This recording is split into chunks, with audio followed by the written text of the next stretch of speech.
Woohoo! The government's going to wipe out your college debts. You can finally afford a home. All right. Well, first, two things. Number one, in the time that it took you to download this episode or buffer it if you're watching it on YouTube, then the home that you've been watching on Zillow, it may have already gone up $10,000, and that's the money you got for the student debt. So there's that. And then number two, look, I promise I'm not going to be that snarky this episode. I'm actually here to give you the recent and current information because it's really confusing. And there's some good news for some of you out there, and I'm going to help summarize what the hell's going on with this student loan forgiveness. Let's do this. The housing market and the financial market's changing all the time. So we're going to be giving you updates twice a week on this channel. Stay tuned.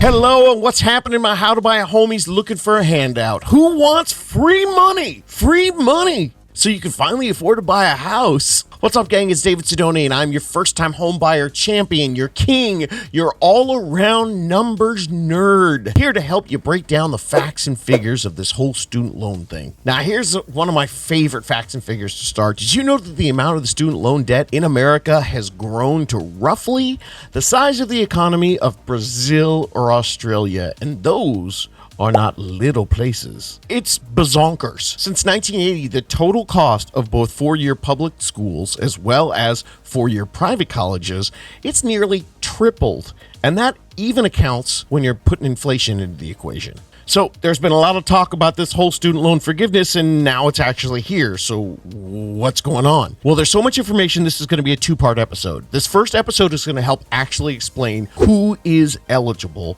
and then how you use the money, and then to see how this can help you in your overall financial plans, but mainly helping you pay off your debt while you're researching buying a home, because that's what you're here for. So we're going to see if we can use this free money to help you stop being a renter. And then part two is going to be the next episode. There's so much, I got to do it in two different episodes. So for many of you, you're going to find out that this forgiveness, you're still going to need to work a plan with your student loans that you have remaining to qualify for a home loan. Then for many others of you, you might not qualify at all for this forgiveness. So we definitely need a plan. But look, don't worry. It's not as arduous as you think. Oh, you like that? I used the word arduous. I could use some other ones. How about onerous? How about impossible or inconceivable? Shout out to my boy Vicini. Look, the main thing you got to understand is no matter where you get your money, if you got free money coming in, it's bitching. And of course, the reduction to any loan is awesome and really helpful when you're looking to buy a home. But remember, when you're buying a home, the banks add up all of your monthly payments, including all your debts, not your gross total debts. Then they're going to decide if you can afford the monthly payment for that new mortgage based on the income that you bring in every month against the monthly payments that you have that go out. So look, any free money that you have that comes in that just reduces your gross debt, it's not actually going to help very much for you qualifying for a loan. You need to restructure the loan so you have a lower monthly payment. That helps you qualify for more loan. We're going to talk about how to help you doing that now. And if you don't qualify, we're going to help in part two of this series. Okay, here we go for part one. So we're going to find out who gets the money, who gets these freebies, how's this whole thing going to work, and how's it going to help you get a home. Remember, if you find out you're not eligible, part two, that episode's for you, so stay positive. Okay, I'm just giving the facts. I'm just reporting, so no politics. Let me just explain the math behind how this works. They're trying to help as best they can because the government has figured out what we've all known forever, that college has become a business. The current administration sees this skyrocketing cumulative federal student loan debt. It's $1.6 trillion. That's trillion with a T. And it's rising. So we've got 45 million borrowers out there who are trying to get any kind of help. It is something they're trying to do to help out with the middle class. But what we find out is that not everybody with student debt's going to qualify. Now, these credits are mathematically designed for something called Pell Grants. Pell Grants are small government grants, and here's what you have to know about how they work. Pell Grant's been around since the 80s, and they used to cover nearly, ready? 80% of the cost of a 4-year college degree. Yeah. Now that made my video producer laugh because 80%, he knows how small Pell Grants are. Take a look at this chart. You can see in the 80s, Pell Grants were $6,000. And that did cover 80% because the average tuition for 4 years at a public university was $8,000. See where I'm going with this? This graph shows that the gap has widened quite a bit, but look at that bottom yellow line. Pell Grants are still only at $6,000. Look closely at that top number, the way out of control price that they're talking about. They've got the average price, which is an actual number, for a 4-year degree at a public university. It's just under $25,000. Again, see where I'm going with this? Okay, that comes straight from the White House, and this is them trying to fix the Pell Grants, which they should have because they stayed the same for all these years while everything's been going up. Again, this isn't politics. It's not red or blue, or it's not opinion. I'm just going to give you the facts.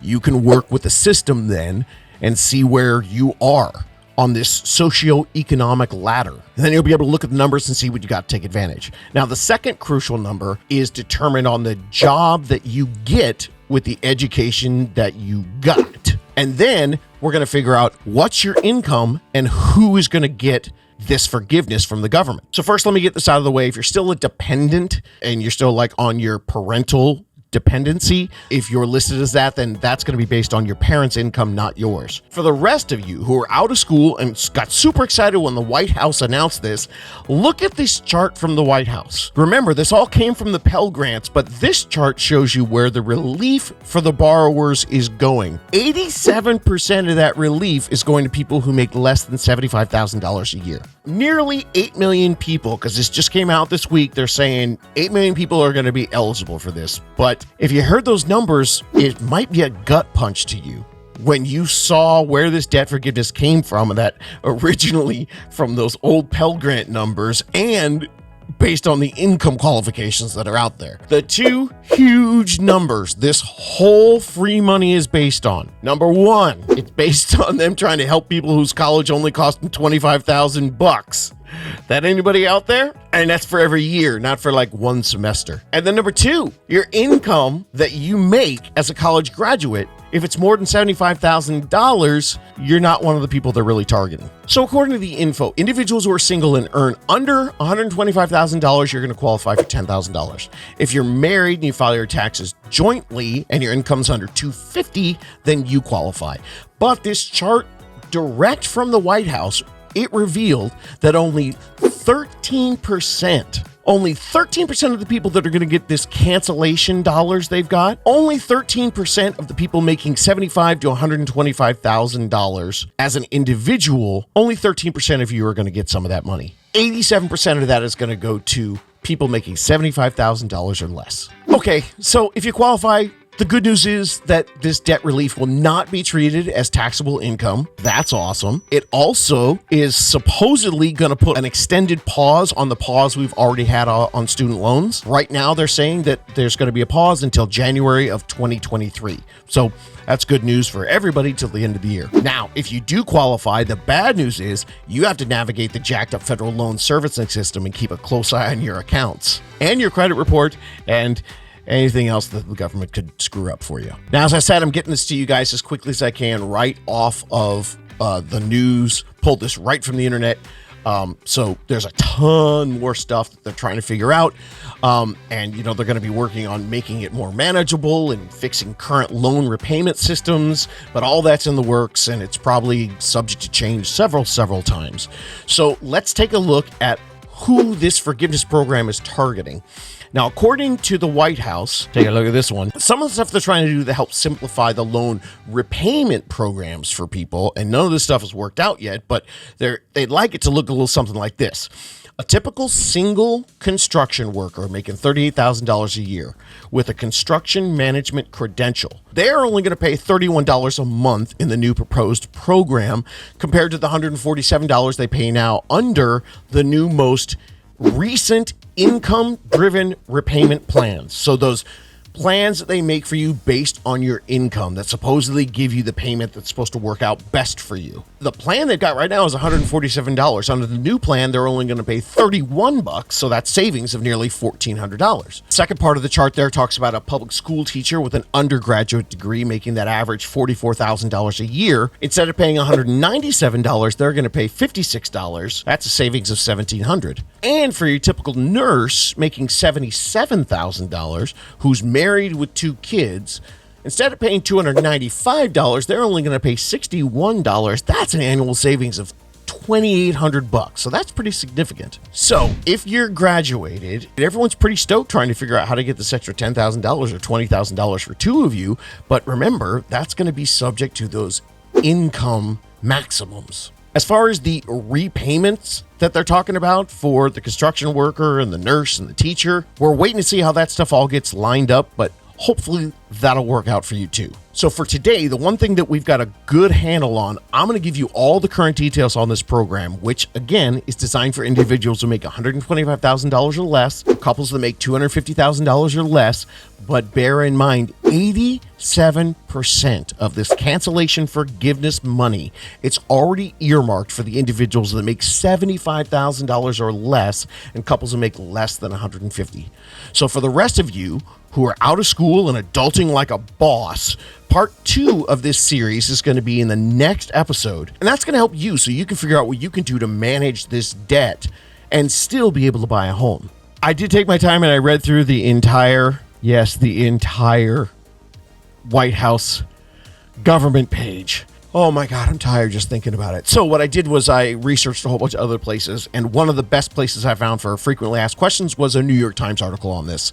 So let me give you some rapid fire frequently asked questions that the Times helped figure out, because they had people who read through all this too. You only have graduate school debt, but you got a Pell Grant when you were an undergraduate. Are you eligible for an extra $10,000? Yes. Yes, you are. You had a Pell Grant, but only for 1 year. Are you eligible for $10,000? Yes. At the time, you only qualified for a partial Pell Grant. Are you still eligible for $10,000? Yes. How will the powers that be know that you have a Pell Grant so you can get your money? Well, this is a government thing. So ever been to the DMV? How about the post office? Yeah, this is a government thing, ladies and gentlemen, boys and girls.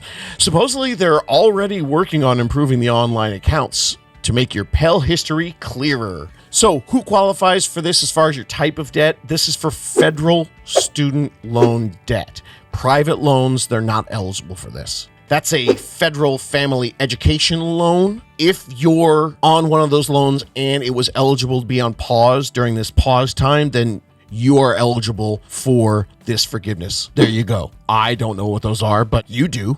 What if you were a student this year? Do you qualify? Yes, you do. But one of the things they've got is if you were a dependent during the 2021 school year, your eligibility will not depend on your income. It's going to depend on your parents' income. So what if you're like all my friends who went to college and didn't get their degree? You majored in keg stands and beer bongs. No, you are not disqualified. Come on in, everybody. Okay, what's the first thing you need to do if you qualify? Well, start by talking to your loan people. I'm going to say it over and over and over and over again. Talk to your loan people, make sure they have your current address, make sure they can get a hold of you. The Department of Education actually supposedly has on their webpage something called Who is My Loan Servicer? How about that? So check that out. And we're going to talk about it at the end, but make sure that you double check and make sure who your loan servicer is by you researching it, not by just answering the phone.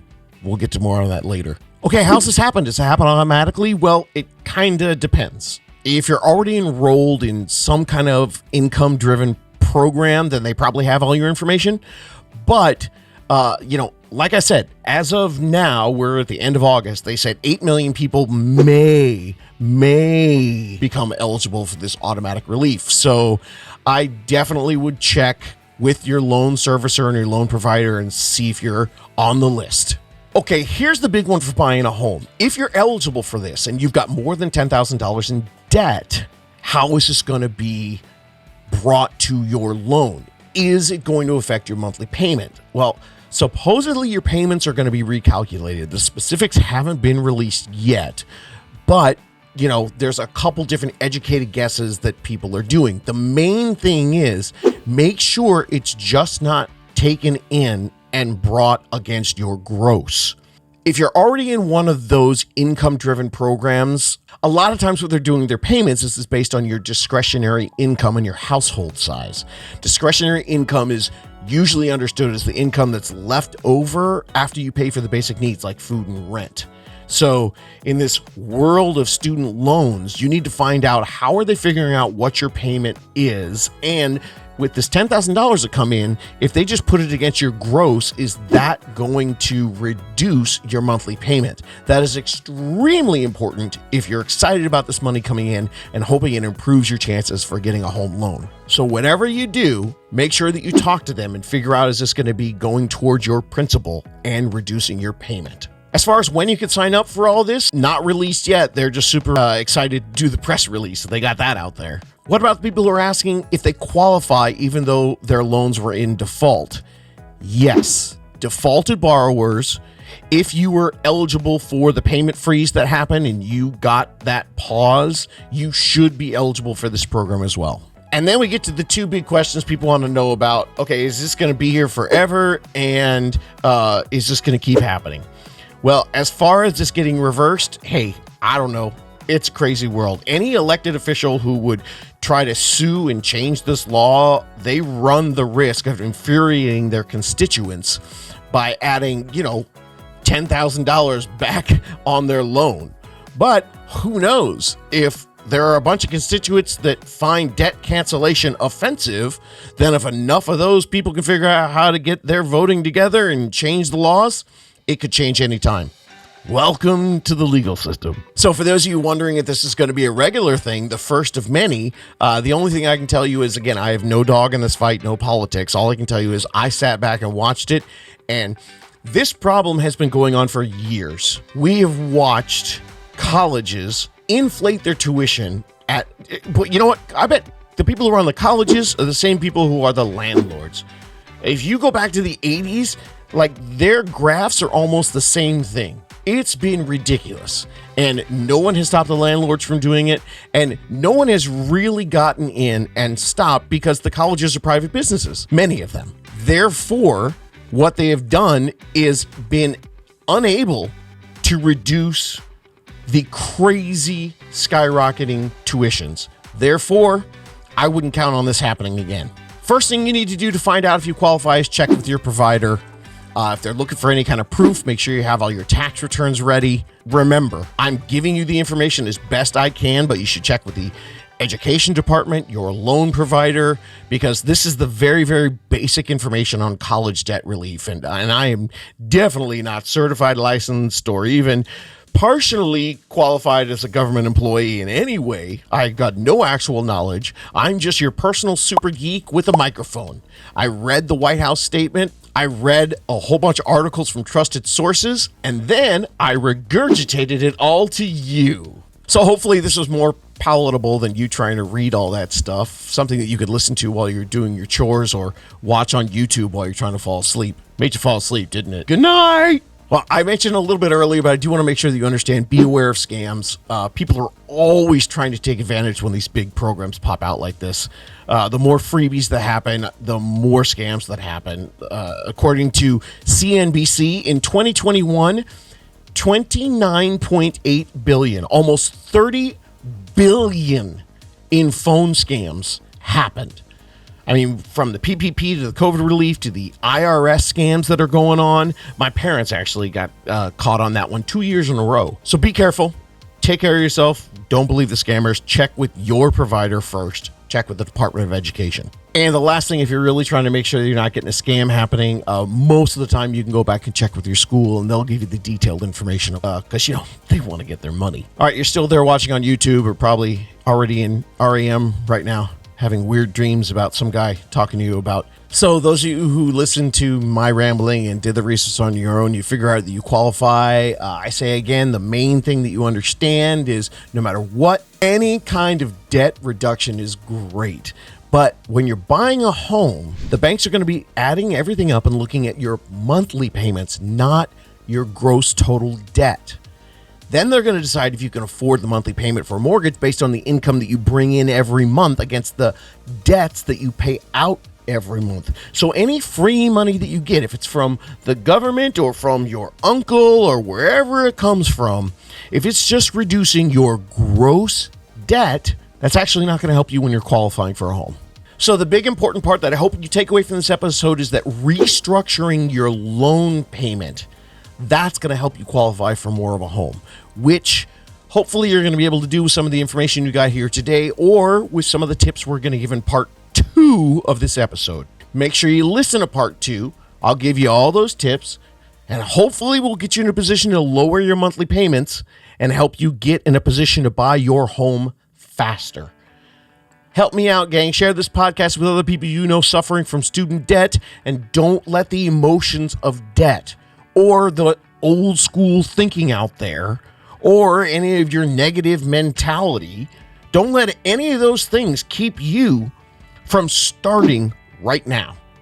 Start making your plan to buy a home, even if you've got debt. Assume that you're going to figure out a way to fix it. You're listening to this podcast already. You're already starting, which means you're already starting to figure out how you can get in control, how you can figure out how to manage your debt. The one thing I see that you can't control, that's your rents going up every single year. You can control your debt. And now that you've got started, you just need a plan.